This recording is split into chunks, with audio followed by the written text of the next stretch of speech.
Alors du coup, changement de nom. Changement de nom, on devient catholique.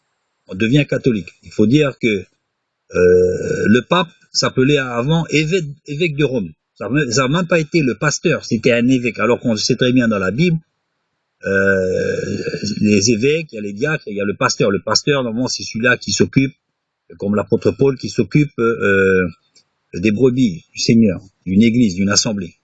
Donc, il n'a pas été question du pasteur de Rome, qui est devenu pape. Non, c'est l'évêque de Rome. Donc, on peut sous-entendre aussi que c'était un évêque qui était, bon, un évêque, on sait qu'il est plus ou moins dans la charge de l'église, qui était en dehors d'un ministère pastoral ou qui a fait peut-être cavalier seul, on ne sait. Mais de toute façon, on peut savoir que à un moment donné, les choses ont été coupées par rapport aux églises de maison, par rapport je vais dire, à la doctrine purement chrétienne, parce qu'ils se sont prénommés catholiques, ce qui n'est pas biblique, donc dans le sens universel. Oui, mais on verra pourquoi.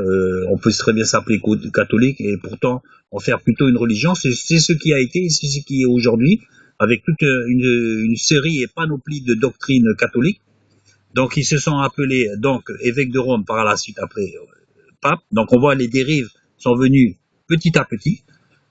Donc après quand ils ont eu de la liberté de culte, à ce moment-là, il fallait quand même que le pape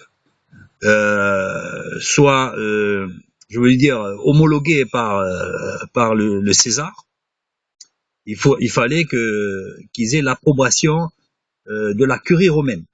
Donc déjà, on voit la collusion déjà de ce qui n'est déjà presque plus une église avec les Romains.